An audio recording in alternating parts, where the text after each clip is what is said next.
ఈ రోజు బోధ్ పట్టణ కేంద్రంలో నూతనంగా నిర్మించిన చాకలి ఐలమ్మ విగ్రహావిష్కరణ సందర్భంగా బోధ్ రజక సంఘం ఆధ్వర్యంలో పురవీధుల గుండా ర్యాలీ నిర్వహించారు. ఈ కార్యక్రమంలో ముఖ్య అతిథిగా విచ్చేసిన బోధ్ ఎమ్మెల్యే శ్రీ అనిల్ జాదవ్ గారు మరియు మాజీ సర్పంచ్లు, ఎంపీటీసీలు, జెడ్పీటీసీలు, వార్డు మెంబర్లు మరియు రజక సంఘం సభ్యుల చేతుల మీదుగా విగ్రహావిష్కరణ చేయడం జరిగింది. ముఖ్య అతిథిగా విచ్చేసినటువంటి బోధ్ ఎమ్మెల్యే అనిల్ జాదవ్ గారు మాట్లాడుతూ, చాకలి ఐలమ్మ గారు చేసినటువంటి పోరాటంలో భూమి కోసం, భుక్తి కోసం, వెట్టి చాకరీ విముక్తి కోసం జరిగిన తెలంగాణ సాయుధ రైతాంగ పోరాటానికి స్ఫూర్తినిచ్చిన వీరనారి చాకలి ఐలమ్మ అని అన్నారు.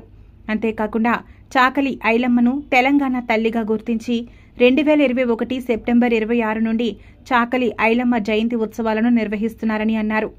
ఈ కార్యక్రమంలో రజక సంఘం అధ్యక్షుడు చిలుకూరి భోజన్న గారు, ఉపాధ్యక్షులు సోమన్, పెళ్లి రమేష్, ప్రధాన కార్యదర్శి చిలుకూరి సతీష్, కోశాధికారి మోస్రం నరేష్, సంయుక్త కార్యదర్శి సిల్కూరి రమణ, గౌరవ అధ్యక్షులు సాకేపురం రమేష్ గారు మరియు మండల ప్రజాప్రతినిధులు, నాయకులు తదితరులు పాల్గొన్నారు.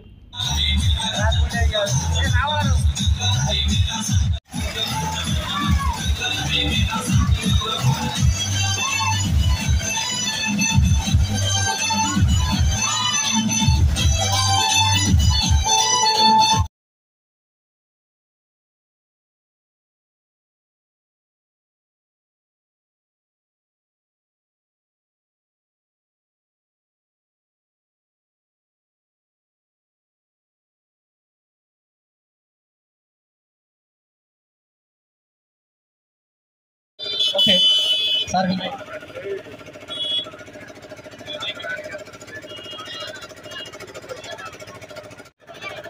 అందరూ సెక్టర్ అందరికి